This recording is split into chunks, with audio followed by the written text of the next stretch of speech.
I'm conscious of the fact that I'm the only person between you and the end of the conference, so I'll try and keep this brief. And you have handouts as well.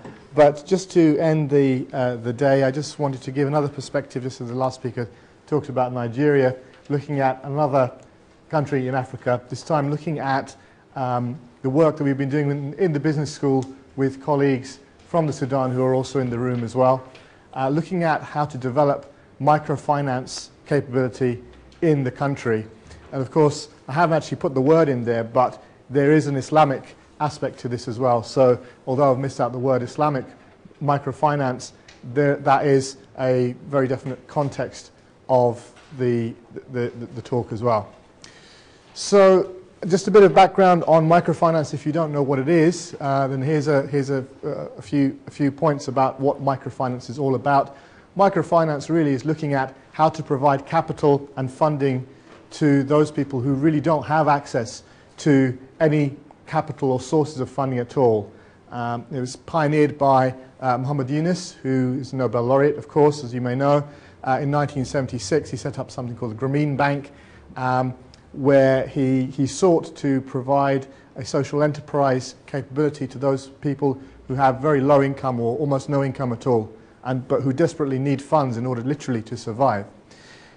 Now, the purpose of microfinance really is to help those people, and there's this term that's been coined in recent years, who are at what is known as the bottom of the pyramid. Those people who are actually very, very close to or over the poverty line. And if we take a look at how many people that might be, it's close to 4 billion people, and it's probably even, in fact, many times over that probably now. But those people who are living on less than $2 a day, and maybe even less than that. So we're talking about people who really don't have that many assets, who don't have that much capital or other sources of income at all, but who need money, who need funding in order to survive. Now, although the idea of microfinance is very noble and it's very good and actually exists, it's a real form of funding and capital provision, there are a certain number of risks associated with that.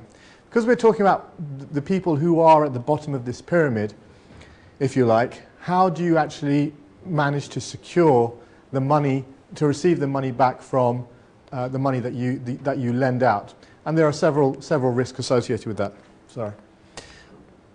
One of the first risks is that people who are poor or who don't have that many assets, are they credit worthy?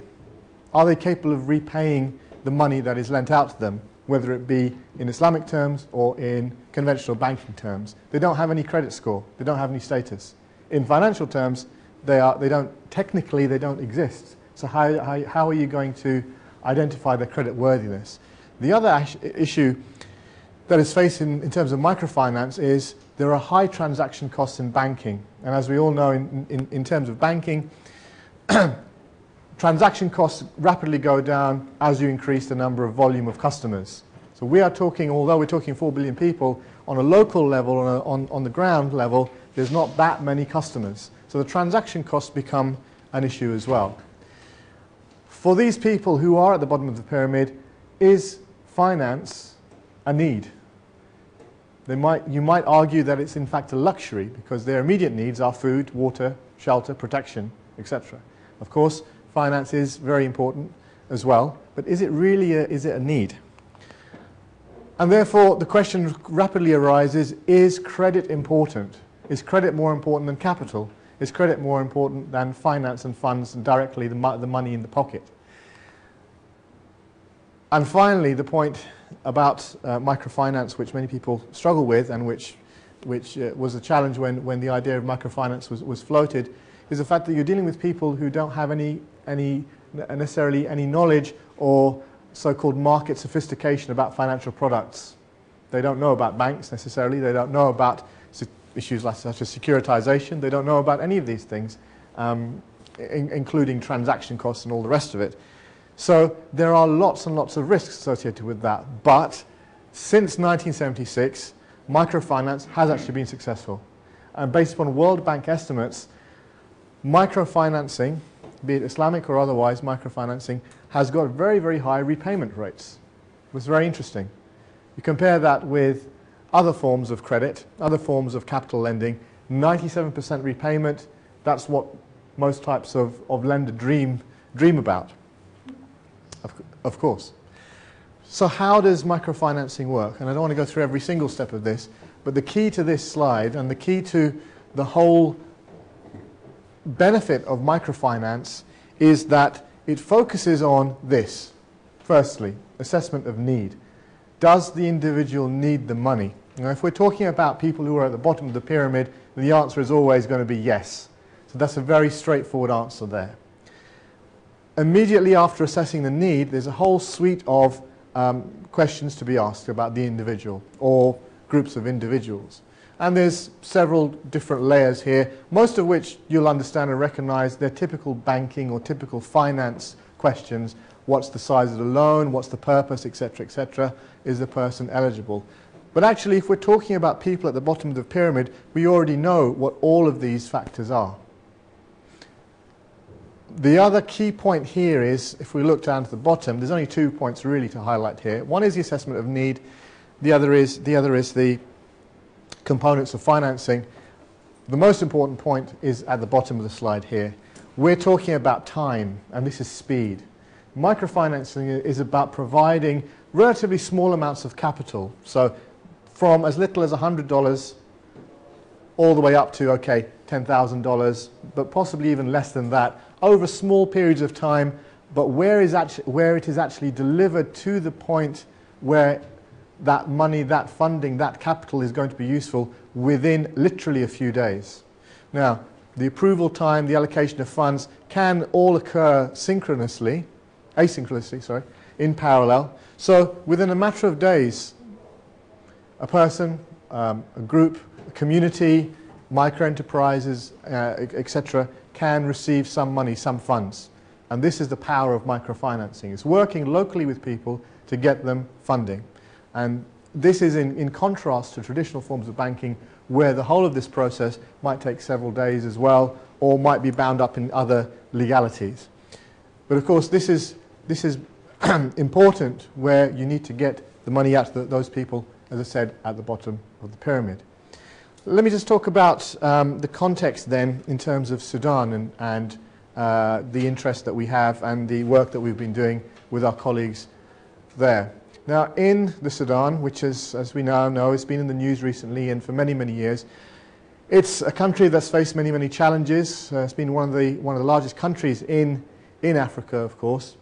In terms of microfinance, there's been a national strategy for microfinance, specifically for microfinance, but also finance in general.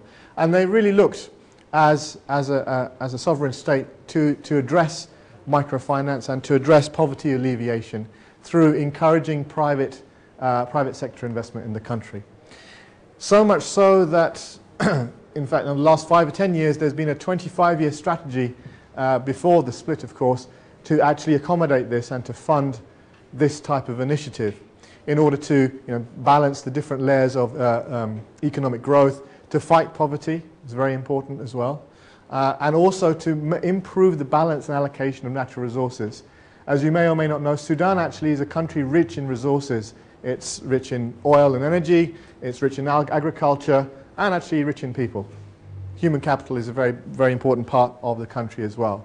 So there are some aspects which the Central Bank of Sudan, CBOS, has sought to establish in terms of building up institutions, microfinance institutions, MFIs, to support microfinance in the country, to actually enforce financial regulations, and here is the link with the legal aspect, to make sure there is a legal framework and there are regulations to ensure that microfinance work, and therefore to actually promote institutions which will provide microfinancing to individuals or communities.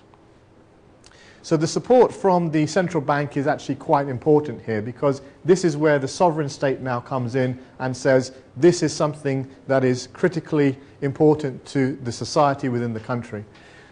So much so that the central bank has mobilized its funds and its portfolio to support microfinancing as part of its 25-year plan. through looking at specific funds, including funds for women, for graduates, for entrepreneurs, micro-enterprises, etc., and thereby, encouraging banks, commercial banks in the country, to actually open up their portfolios to include a microfinance component as well. But not only to aid individuals, but also large infrastructure projects. Again, utilities, energy, education, as well as housing. The central bank's approach has been, therefore, to make sure within the country there is an environment for supporting microfinance, as well as making sure that banks can actually provide microfinance. It's easy for a government or a central bank to say, go ahead, provide this type of financing, but without providing the support, that's not going to happen. So strengthening the role of banks and microfinance institutions is very important, which also means that there needs to be a support infrastructure for the whole sector. All of which leads me on to say that these last 3 points really are where the collaboration exists between Brunel Business School and Sudan Academy for Banking and Financial Sciences. And this is something that we've identified jointly together, and I just want to now tell you a bit more about what we've been doing with SABFS. So we have colleagues in the room as well. I'm sure they'll give you more detailed information after the event today. But the Sudan Academy for Banking and Financial Sciences has been around for a good 40-odd years, almost the same length of time as Brunel, funnily enough. Focuses on providing education and training for banking professionals. It's recognized by various organizations such as the CIB, the IFS, and most of the international banking and accounting bodies and standards as well.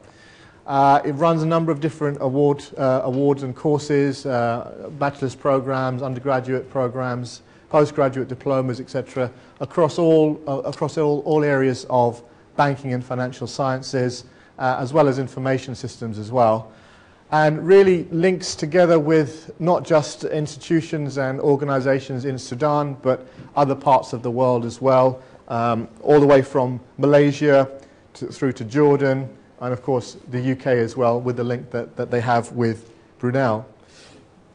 So what is the project and what is the collaboration between Brunel and the Business School and SABFS? Well, this is a project that's been funded by the British Council, which is why the British Council's logo is there, and DFID in terms of the Delphi program, which is the Development in Higher Education program. And what we've been looking at and working with the Academy is in developing microfinance capability in Sudan. And then again, this is because the microfinance capability in the country is very, very small, only about 1 to 3% of the whole banking sector there. We know, of course, as I mentioned, that it's supported by the government, and of course that the Academy has got a track record of developing and providing education to banking professionals. So there is a need, a gap, if you like, that we've sought to address, working with the Academy to see how we can support microfinance capability. Now, the aims and goals of Delphi overall, and one of the goals that we've sought to address is to address this issue of poverty alleviation, and that's of course very important. That's a central tenet of microfinance. The project and the collaboration we have with the Academy is a 3-year project, and we are 2 years in now. So we've had quite a lot of collaboration so far. We've got 1 more year to go to develop microfinance education and capacity building for the microfinance institution workforce in Sudan. Again, it's all very well for a country or a sovereign state to say, implement this initiative, but without the infrastructure and the training, how can we actually provide those services and that financing to the people who most need it? And that's where we come in and the Academy come in. It's to address this issue of capacity building. How do we do that? Specifically, we've been looking at how to develop an MBA program in microfinance for banking professionals, for practitioners, so they understand how to manage a microfinance business.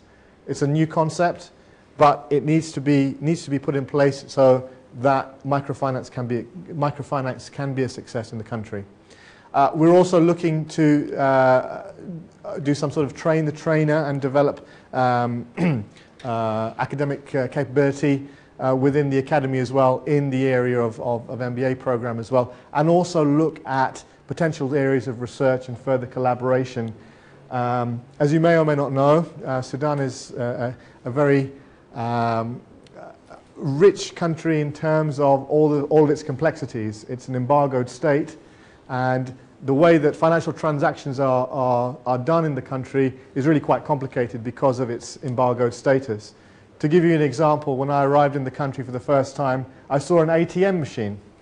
And I thought, oh great, I don't have any local currency, so I'll just get out my credit card, big mistake, credit card, and I'll just get some money out. Of course, I had with me my colleague, Dr. Talal Al-Darbi, who started laughing as soon as I did that.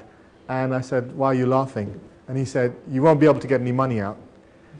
I said, well, this is strange. There's a cash machine here. That means that I should be able to get money out. But I was told very rapidly, no, you won't. Because you'd only be able to get local currency out. There is no link with the outside world in terms of doing a banking transaction, especially using a credit card, because that's interest-bearing for a start. And the governing banking system, certainly in the northern part of Sudan, is Islamic. So you can't use a credit card, and you can't get any local currency.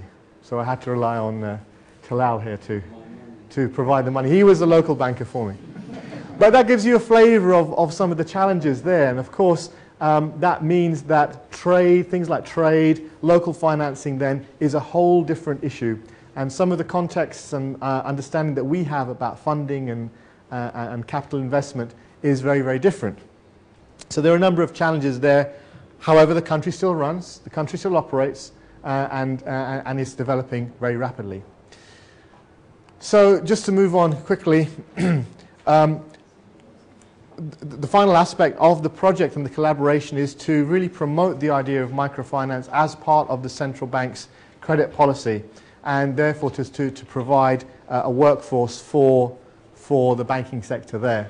I'll just skip through these points very, very briefly. You've got it in your handouts as well. What have we been doing for the last 2 years? Well, we've been trying to understand, obviously, the banking sector and the needs of the microfinance community in the country as well in the last 2 years.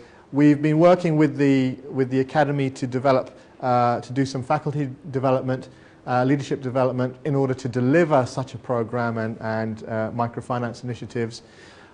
We've been looking at the design of this MBA program in microfinance, and also looking at different areas of potential research arising out of this.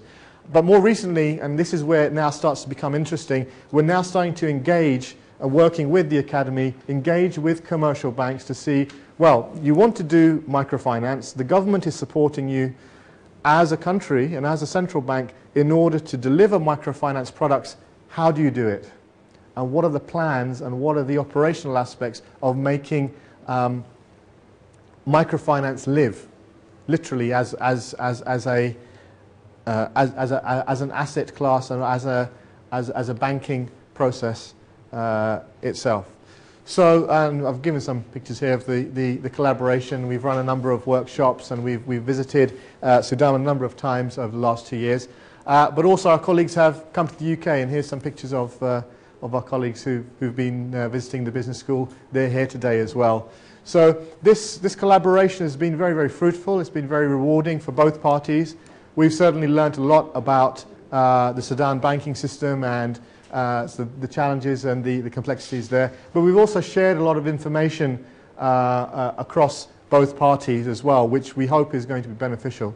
And of course, we've all learned more about microfinance. Now, just to complete the picture here, the MBA that we're looking at to develop in microfinance really seeks to look at the core areas of banking, but obviously including fundamentals on microfinancing and of course Islamic financing. Now, before the country split, before Sudan split, the north and the south had different banking policies. The North was very much based on Sharia, and the South, because it's largely Christian, was based on conventional banking. And there was a sort of almost a transformation process to transform northern banking practice to the south and vice versa. Of course, now that's sort of changed because the country is now in two halves, but there still needs to be an understanding of those different types of banking model, because you have effectively two countries within a common wider border here. So the program that we are looking at to develop needs to encompass those aspects as well.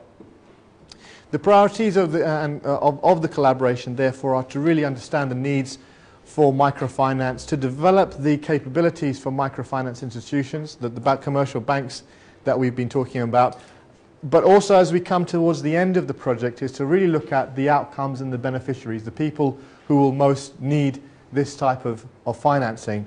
And of course the curriculum design is an important part of it. I'll probably just end on one or two more slides now. You've got this as well in the handouts. There's a very useful quote from Maria Otero, who's now part of the Obama administration in America now, but she used to be the CEO of a social enterprise and microfinance organization called Action International. And she was talking about microfinance and why it's important. And the point I'd like to highlight here is that microfinance really is this human side of finance. It's really dealing with the people, and it's really dealing with the needs. And if we put that in the context of Islamic banking and all of the points that we've been discussing today, this really comes back to the fundamentals. Help people. They are the people that you need to look at, especially the poor. So I just wanted to highlight that to you. There's some factors here that I did want to talk about in terms of what can make microfinance a success. Our focus really, just to summarize this slide, is focusing on this. You cannot do any of these initiatives without developing capacity, without doing some training to make sure people know what is microfinance and how does it work. And this includes all of the various areas and aspects of banking here. So a couple of reflections in summary then. I think this has been a great opportunity for both Brunel and for the Academy in Sudan to learn about microfinancing and see how we can develop this as an initiative to the people that matter the most. It really is about matching supply and demand here, and we're looking at developing this program to develop practitioner capability. And of course there are so many different challenges in terms of the country that we need to grapple with, and the collaboration needs to grapple with. But I think it's a great basis for continuing the collaboration. Just one final word there. We are also looking at, as a result of this successful conference today as well, symposium, looking at developing a conference with our colleagues, which we are seeking to host at Brunel, which is going to take what we have talked about, some of the points we've talked about today, and take it a bit further in the first quarter of 2012, looking at Islamic finance specifically. There may be a section in there about microfinance. We haven't resolved that yet, but we do want to take this forward. We think this is a very useful area. And again, thanks to Professor Rahman for getting in touch with us to collaborate on this conference today. I think this is a good basis for taking things forward, and certainly the business school would be interested in working on this area a bit more as well. I think I've got to the end. Happy to take your questions later. Thank you.